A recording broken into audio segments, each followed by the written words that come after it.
नमस्कार दोस्तों, इस वक्त मैं मौजूद हूँ सिकंदराबाद के तहसील परिसर में, जहां एक ऐसी अनोखी तस्वीर से आज हाथरस 24 पे आपको रूबरू कराएंगे कि आप देखेंगे तो ताज्जुब रह जाएंगे। अधिकारी के कितने रूप हो सकते हैं ये बयान नहीं किया जा सकता, ये साफ तौर से तस्वीरों में दिखाया जाएगा।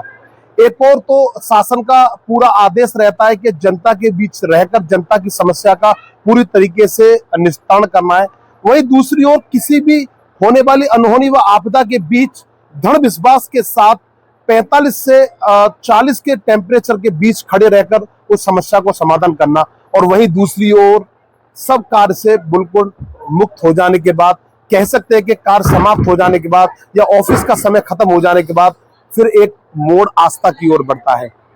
ऐसा ही एक वाकया हम आपसे रूबरू करने जा रहे हैं।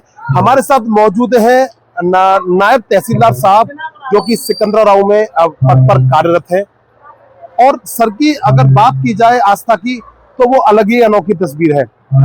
कभी अपने कार्य के दौरान आवारा जानवरों को बिस्किट खिलाते नजर आते हैं, कहीं बंदरों को चने खिलाते नजर आते हैं, तो कहीं अलग आयोजनों में नजर आते हैं। ऐसे हमारा साथ सर मौजूद है, सर से बात करेंगे, जानेंगे। सर, हाथरस 24 के इस प्रोग्राम में आपका बहुत बहुत स्वागत है।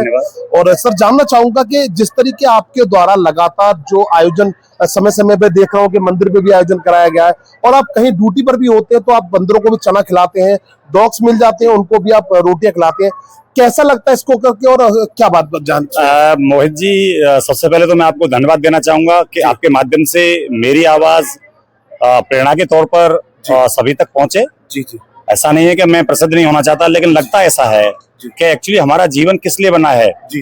केवल हम लोग यहाँ एक रोटी कमाने, खाने, परिवार बढ़ाने नहीं आए हैं, हम इस जीवन को जीने के लिए आए। हमारा क्या उद्देश्य है? अगर ईश्वर ने हमें मनुष्य का जन्म दिया है तो हमें किस लिए दिया है, हमारे क्या क्या कर्तव्य हैं। तो इसी बीच में हमारे पास हमारे इर्द गिर्द बेजुबान जानवर हैं जिनका कोई नहीं है, जैसे बंदर हैं, कुत्ते हैं, गाय हैं, अन्य और भी प्रकार के पशु पक्षियां हैं। तो मुझे लगता है कि सबसे पहले इन्हीं की सेवा जरूरी है। परिवार में हम सब हैं, हम मनुष्य हैं, हमारे चार हाथ पैर हैं, कोई इनको रोटी हमें दे देता है, लेकिन इनको कोई देने वाला नहीं है। जैसे कि आज के प्रोग्राम की एक बात बताऊं कि यहाँ आप सबको बुलाया जा रहा है, बुला बुला कर खिलाया जा रहा है।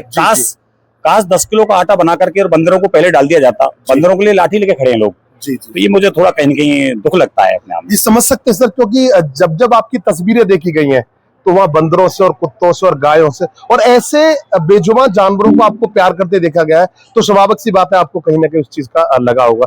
सर, एक बहुत महत्वपूर्ण सवाल है, 48 और 45 डिग्री का टेम्परेचर है।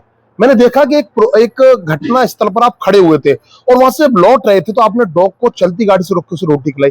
वो कैसा अनुभव रहा और कैसा लगा सर? मुझे ऐसा लगता है कि पहली रोटी मुझे ना जाकर के किसी बेजुबान को चली जाए। वो जब देखता है, क्योंकि हम लोग इंसान हैं, हम लोग स्वार्थ में जमा करते हैं, बैंक बैलेंस, बंगला, गाड़ियां, लगभग हम लोग सब इकट्ठा करने में लगे हुए हैं। भाई भाई की संपत्ति को छीन रहा है, लेकिन एक बेजुबान है, वो ये देखता है कि मुझे आज खाना मिल जाएगा, आज खाना मिल जाएगा, उसी में खुश हो जाता है वो। बस मेरी एक प्रेरणा रहती है, सब लोग ऐसा ही करें। तो जैसे ही मैं ऑफिस से आता हूँ, 8 बजे आऊँ, 8:30 बजे आऊँ, बंदर मेरा इंतजार करते रहते हैं। जैसे ही मैं आवाज की तरफ मुड़ता हूँ तो रोने लगते हैं, फिर मुझे कदम मेरे पीछे खींच लेते हैं, ना कि मैं आवाज कर जाता हूँ। सर, एक महत्वपूर्ण सवाल और, जैसे कि हमने देखा भी है और हम आपके साथ गए भी हैं, परिवार में भी ऐसी आस्था से जुड़ी परिवार की जो आपकी मैम है, वो एक आध्यात्मिक स्थल पर भी रहती है, उनको लेकर सर क्या कहना चाहेंगे? हाँ, एक्चुअली में मेरी पत्नी भी संत के रूप में ही है, उनकी भी सेवा, इवन मेरा बेटा भी इसी स्थिति में है। हम पूरा परिवार ही बस ऐसे लगा हुआ है, यानी कि पहले मनुष्य जन्म है, कोई जाति धर्म नहीं है, पहले मनुष्य मानव धर्म है बस। तो हम लोग इसी में है, लगे रहते हैं। यही हम सबसे चाहते हैं कि सब प्रेम भाव से ऐसे रहे। जब हम जानवरों से प्रेम करेंगे तो हम इंसान से प्रेम तो ऑटोमेटिक जग जाएगा। भाई, अगर हमारा जानवरों के प्रति प्रेम है तो मनुष्य तो उससे बड़ा है ना। तो सर, हमारे चैनल के माध्यम से क्या संदेश देना चाहेंगे यूथ को और जो लोग जानवरों से प्यार करते हैं? बस मैं यही कहना चाहता हूँ कि सब, अगर हम प्रत्येक व्यक्ति अगर एक जानवर को एज ए गोद के रूप में ले ले, कहीं भी दिखता है, तो शायद दुनिया में कोई भूखा नहीं रहेगा। जब जानवर भूखा नहीं रहेगा तो इंसान भी भूखे नहीं रहेंगे, क्योंकि उनकी दुआओं में दम है। बिल्कुल। तो ये थे हमारे साथ नायब तहसीलदार राकेश शर्मा जी, जिन्होंने जिस तरीके अपने सफर को लेकर जो हाथरस 24 से बात करके साझा किया है, और कहीं ना कहीं ये संदेश उन लोगों को दिया है कि जो खाना खाने से पहले एक रोटी बेजुबान को डालना भूल जाते हैं।